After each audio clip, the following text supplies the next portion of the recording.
This is additional commentary on the initial photo from Oregon, Klamath County, Oregon, where we're going to adjust the levels. And this is done for clarity's sake. The level adjustment in Photoshop just corrects the color balance and the tonal range. You can adjust the image shadows, the highlights, and the midtones, and there's a histograph you can use as a visual guide for adjusting the key tones.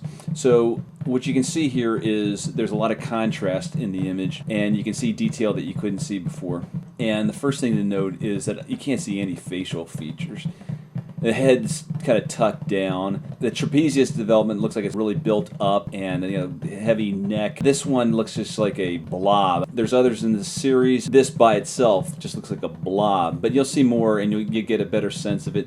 You can see the finger. It looks like one of the fingers extending downward, or maybe has something in its hand.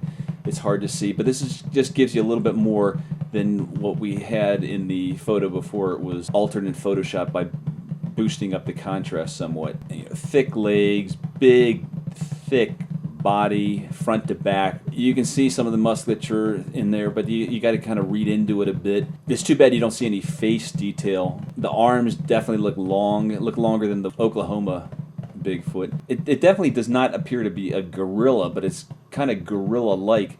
But we'll have some that has a little more detail, and one that has the foot. We can go into how, in that one, how the scientists are now saying that some humans think 8% of the human population, or 13 out of 100, something like that, humans do have a mid-tarsal break. So some of what Bigfootologists have been saying, where Bigfoot has a mid-tarsal break but humans don't, humans actually do have mid-tarsal breaks, and that's something that was discovered in 2013. Not all of them, but some of them, a certain percentage. And whether that's caused by their shoes they wear over their lifetime, or they're born with it, is not clear yet, but that's something that we'll discuss.